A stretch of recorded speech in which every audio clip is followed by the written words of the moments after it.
It's the Metro on WDET. I'm Robin Vincent. If you live in Dearborn or Warren, you may have noticed something new overhead. A high-pitched buzz. A small machine hovering about 200 feet up. In just the last 6 weeks, both cities have launched drone as first responder programs. In Dearborn, a drone can now reach a 911 call in about 2.5 minutes, often before a patrol car leaves the station. In Warren, the police and fire departments are sharing a fleet of these drones to scout house fires, crime scenes, and missing person searches before officers arrive on the ground. It is fast and it's efficient, and police chiefs are calling it a game changer. But here's the context. Crime has been falling nationally for 3 straight years. In 2025, homicides dropped by roughly 20%, possibly the largest single-year decline ever recorded. That decline is happening everywhere, in cities with drone programs and those without.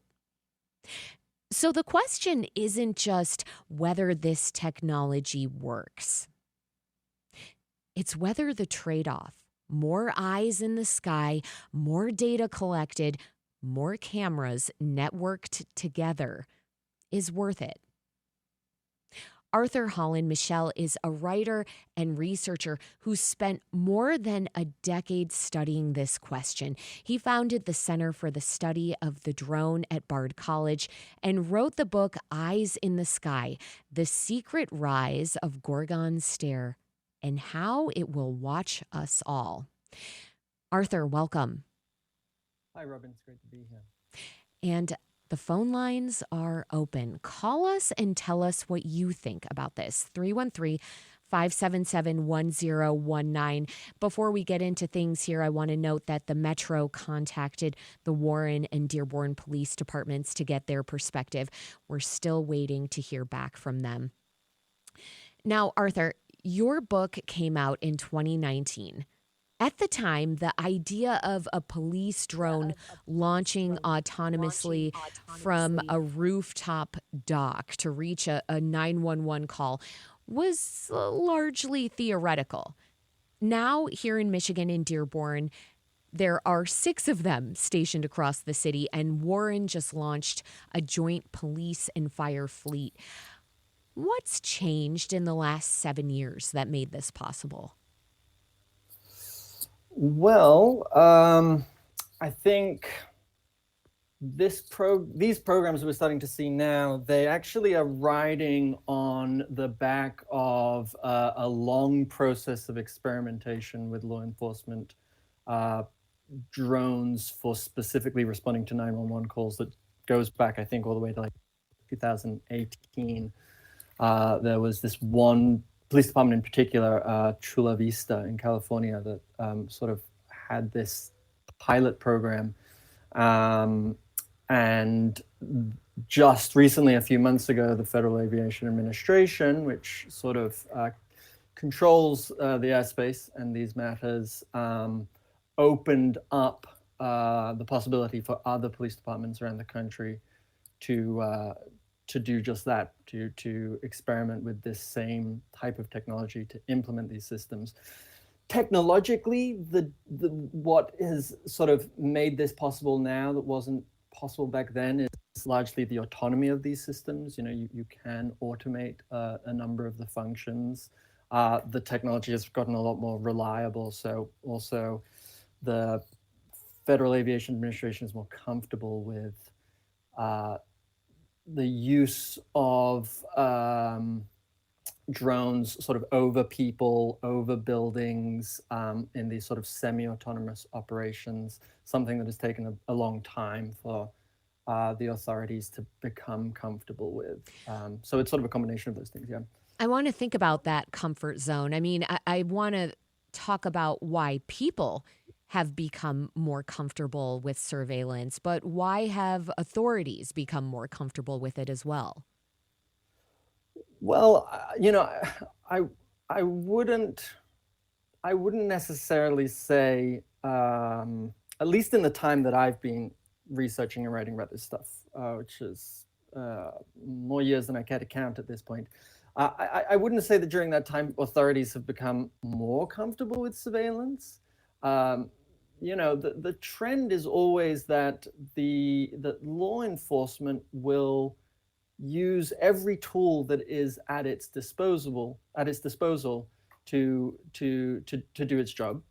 Um, some will you know push that to the bounds of sort of experimentation and take technological risks. Make bets on still untested technologies. Hmm. Um, so yeah, it's I wouldn't necessarily say that it's that suddenly law enforcement departments are sort of interested in drones where they weren't previously. I mean, law enforcement agencies started adopting drones like more than a dozen years ago, and very quickly, with the sort of emergence of this technology in the mid 2010s, you saw hundreds of police departments buying their own drones, deploying them. So I think it was more a technological limitation. Okay, so the technology is now there and Mm, police are responding in kind, but there is also, it seems, more of a public appetite or a public tolerance. I mean, whether it's drones or surveillance cameras, the all seeing eye is already a reality in most public spaces. I mean, parking meters, streetlights, gas stations, transit, ring doorbells. We invited cameras into our neighborhoods to stop the so-called porch pirates and to catch package thieves. Consumer drones have become a fun hobby.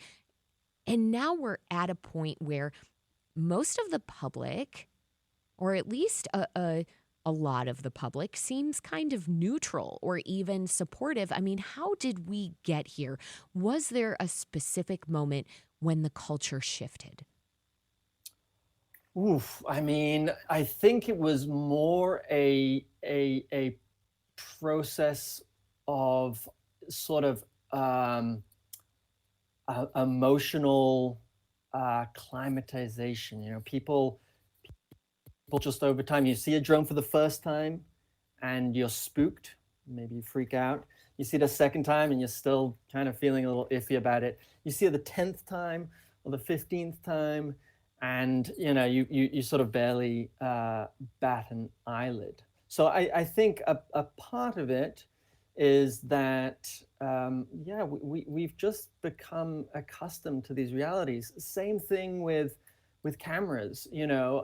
I remember the first few times that I walked into restaurants and saw like a surveillance camera pointed right at me, and I thought, oh God, I almost wanted to leave. Uh, but now, pretty much every restaurant and every business, every commerce, these are private spaces, will have cameras in them, and it almost sort of falls into your peripheral vision. I think the second aspect is that privacy is always a trade-off, and as people, we are always either consciously or subconsciously making a calculated trade-off of benefits versus the privacy that we are willing to give up in return. Most people wouldn't love the idea of having a robot with cameras in it sort of poking around their house, but people love the idea of not having to do the vacuuming. And Hmm. so a ton of people have robotic vacuum cleaners that have, they're essentially surveillance devices um, that store data. But we like the benefits of having them in our house, and so we sort of give that up. The question is always, where does that trade-off balance end? Where does it stop? And at what point do people say, actually, no, we're not willing to give that much privacy up? And drones might sort of push the limits of that. Well, I want to go back to something that you pointed out, which is that people's comfort level with surveillance has grown just because the surveillance has become more commonplace.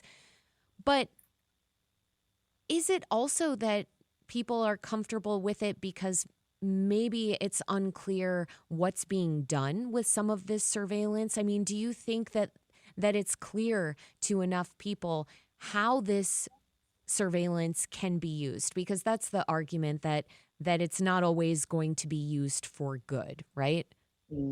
Yeah. Well, we have a cognitive bias, which is that when we see a single drone or a single surveillance camera, we don't necessarily have the imagination or the mental elasticity to see the way that that specific data collection device is connected to all of the other systems that collect data about us perpetually. And this is the big gap in public understanding around privacy in the modern era, is that a lot of this information is not harmful when it exists in isolation. It becomes harmful when it is fused with all the other sources of information that exist about us. Arthur, if I may jump in, I think that really feels quite pertinent to what's happening in Dearborn here, and I want to talk to you about that.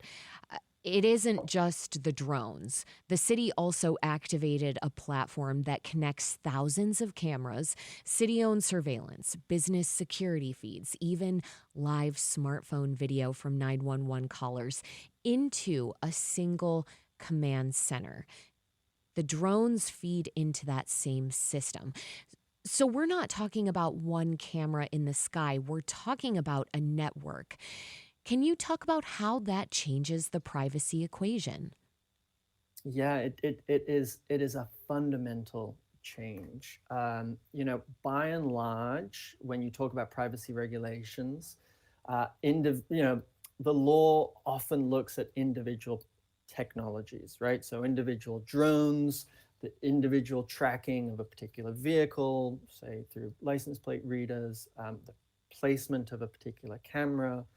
Uh, and you can have a bunch of these systems that fall within the boundaries of the law, as well as the boundaries of what most people would consider sort of reasonable, quote unquote, surveillance. But then when you put them all together, you get something that is sort of equal to more than the sum of its parts. So I'll give you an example of this, a concrete example. It has been established by case law that a police department cannot secretly put a GPS tracker on your car and watch you drive around unless they have a warrant. That was established by a very famous court case. But with one of these sort of real-time crime centers, as you're referring to, if you put AI on top of these surveillance cameras that are all over the city, then you can have the AI track that same vehicle as it appears in each camera around the city, and you'll get a very similar effect. And yet, that is not something that, according to any court cases that exist so far, requires a warrant. So it almost becomes like this privacy loophole, if you will, in addition to the fact that so much of this stuff happens not only in the absence of rules, but also in a sort of ad hoc way. People who sell, companies that sell these fusion systems, these sort of real-time crime center systems, they often encourage the sort of creativity of investigators to find their own ways of putting all this data together, which makes it sort of modular and very expansive in terms of all of the ways that one can think of sort of putting the breadcrumbs together, connecting the dots to intrude on our privacy in novel ways. So for me, and this has been the case for many years now, that is really where the privacy concerns are strongest and where there is the biggest sort of gap in regulations and norms. So, for you as a researcher, you see this as pushing the limits, as being deeply concerning, but that's not how people are experiencing this. I mean, they see surveillance and they see crimes being solved. They don't see their data being breached or hacked. It's true. And this is a conversation that is elemental to any discourse on privacy. You will inevitably hear the argument, well, I have nothing to hide. If I'm not doing anything wrong, and if this technology is only going after people who are doing, bad things, then what's the issue? Of course, the counter to that, and it's always been the case, is that privacy laws do not solely exist to protect people who are doing the quote unquote right thing according to one specific and in a way arbitrary paradigm. You've got to consider the fact that these technologies stretch across years and across political trends and administrations. And something that you might think you do today, which is totally acceptable, may not be acceptable in years ahead. It may become an act of political subversion to, I don't know, let's rent a certain book from a library, say. And so you've got to think historically. You've got to think historically both back into the past to see all the ways that, quote unquote, noble surveillance technologies have been used to crack down on, movements for, equal rights for women or civil rights. And then into the future to think about all the things we do today that we take for granted as being accepted, but that we may be punished for in the future, and the tools will exist to do, just that.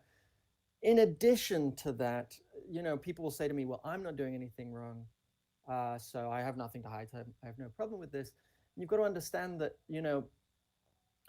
privacy laws don't exist just to protect people who are doing nothing wrong. Privacy laws exist to protect people that maybe are operating sort of on the edges. To protect things that are important, even if they're considered not necessarily palatable.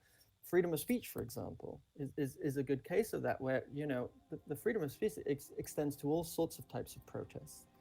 And you expect sort of privacy for all of them, not just for the types that we approve of, if you will. So the implications are vast, and I want to talk about more of those implications. We're going to take a break, though, first. It's the Metro on WDET. I'm Robin Vincent. My guest is Arthur Holland Michel, a writer and researcher who studies surveillance technology. He founded the Center for the Study of the Drone at Bard College and is the author of Eyes in the Sky, The Secret Rise of the Gorgon Stare and How It Will Watch Us All. We're talking about the growing use of drones in policing. That's because in recent weeks, both Dearborn and Warren announced new drone as first responder programs. And in Dearborn's case, a real-time crime center that connects thousands of cameras across the city. We'll continue discussing all this and the tension between surveillance and our freedoms in just a moment. And the phone lines are open. Let us know what you think. 313-577-1019. We'll be right back.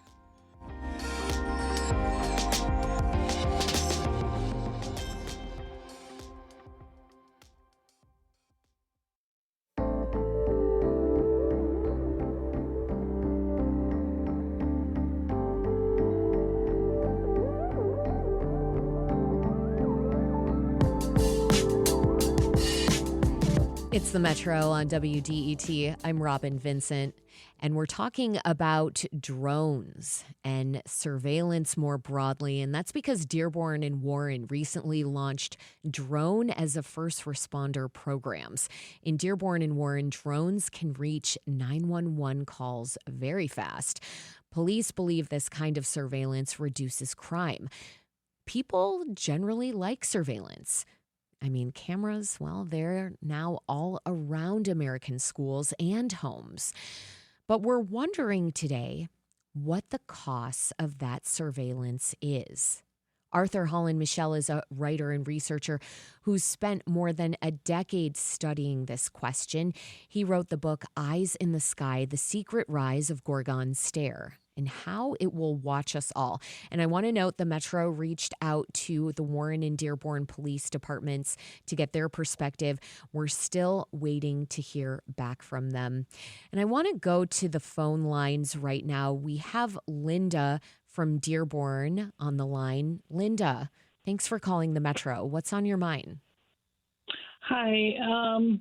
I'm not comfortable with the drone system. I'm a private person, so I don't like being surveilled. I don't know if you know, but a few years ago, Dearborn also switched over to have Google do all of their documents and their systems. So Google now has everything on us. So I feel like they're really, really watching us, and I really don't like it. And we didn't get a vote on that. We didn't get to vote to switch over to Google and have these drones, and I really don't like it at all. Linda, thank you so much for calling and letting us know how you feel, especially as a Dearborn resident. Arthur, how common is it for there to be votes, for people to have a say before these kinds of programs are implemented? It's not unheard of. A number of cities do have ordinances that require the police department to essentially disclose any plans to acquire new surveillance technology before it has happened. In the absence of those ordinances, we will often see law enforcement agencies sort of shoot first and ask questions later, if you will. They'll buy a program, they'll buy a software or they'll buy a drone, say, and then they'll disclose it, at which point a vote might sort of almost be a moot point. But yes, that it does happen, and more and more we are actually seeing cities putting these sorts of questions to sort of at least putting it in front of public scrutiny. We're also seeing cases, as has always been the case, it's a little hard to say whether it's more common now than it has been in the past, but it does happen where cities will actually, through often a public process or just town council processes, will reject the implementation of either a proposed or an existing surveillance technology program. And that often will happen. That's happened with drone programs, that's happened with license plate read programs, that has happened to some extent, I believe, with the sort of control center programs. So there are ways, but of course it can be a little bit tricky, and it's not the same in every town. Well, I want to zoom out and think about why this is upsetting to some folks. I mean, your book title refers to Gorgon's Stare. That's a military surveillance system, a pod of cameras mounted on a Reaper drone that can photograph an entire city at once and track thousands of moving targets simultaneously. It was built for the war in Afghanistan. So, in simple terms, I mean, what we're hearing is that someone who's living in Warren, Michigan, is concerned about a technology that was originally designed for a battlefield. Yeah, and as our dear caller sort of expressed, so in such a visceral way, there is a fear element, and one of the most sort of impactful findings of the book was this idea that fear is often the point. With regards to that program that you were just mentioning, the surveillance program, some other military surveillance programs, I found this one document that said, we want the enemy to always feel like they have to look over their shoulder, to never be totally at ease. Similarly, police departments want would-be criminals to always be looking over their shoulder, to always be wondering whether, someone might be watching them as a way to sort of dissuade them from crimes. The problem with that is that is an indiscriminate weapon. That same feeling of fear will extend all the way from people who, maybe they do want to do something criminal and wrong, but the sort of collateral damage from that is people who don't necessarily have anything to hide, but they're caught up in that fear, and it is so essential to sort of highlight that that fear is sometimes, not always, but sometimes very much the point, and it's difficult to control it. The question then becomes, what can one do about that fear? How can one activate that fear to actually find some real solutions? I want to jump in right now and hear from another caller that we have on the line. Jim is calling us from Milford. Jim, are you there? Yes, I'm here. What are your thoughts in about 30 seconds here? Okay, I look at this crazy attempt as they're building out all these data centers, and we keep being told it's to train AI. I look at it and think, aren't they really being built also to store vast amounts of data on all of us? And I would like your guest's opinion on that. Arthur, what is your opinion on that? And Jim, thank you for calling. Yeah, thanks, Jim. Yes, essentially, we have more capacity for storing data than ever before. We have more capacity for collecting data than ever before. Part of the worry is that this data will exist for a very long time. And in some respects, we don't have all the technologies yet to access all of that data and get everybody's information. We're sort of getting there. But you never know. You can't account for what technologies there might be in some probably proximate future where that all becomes accessible and transparent. This is why a really critical piece of local surveillance technology programs has to do with how long police departments can store this data. And it comes down to a case-by-case basis. And that's one area where local residents can actually go to the law enforcement agency and say, how long are you storing this? Most law enforcement agencies, according to good privacy practice, should have limits to that. And it'll be anywhere from 30 days to 60 days. And then you sort of push the limits to 180 days, which is obviously not ideal. So that keeping that data for as little time as possible is often a plus from a privacy perspective. If things keep going in this direction with local police departments using drone technology, where does this end up? And you only have 20 seconds to answer this in the next 10 years. Where this ends up is that people will find their limit. We have been going in this direction of total surveillance, but there is a certain point where people say, no, that's enough, and there's a pushback. And I think we may be getting close to that point, because even if people are getting more comfortable with these things, everybody has their pain point. Everybody has their point where they say, actually, you know what? Let's close the door a little bit. Let's close the window. Privacy does matter. Arthur Holland-Michel is an advisor on AI for the Center for Humanitarian Dialogue. He founded the Center for the Study of the Drone at Bard College, and he's the author of Eyes in the Sky, The Secret Rise of Gorgon Stare and How It Will Watch Us All. This is WDET-FM, Detroit Public Radio, your connection to everything.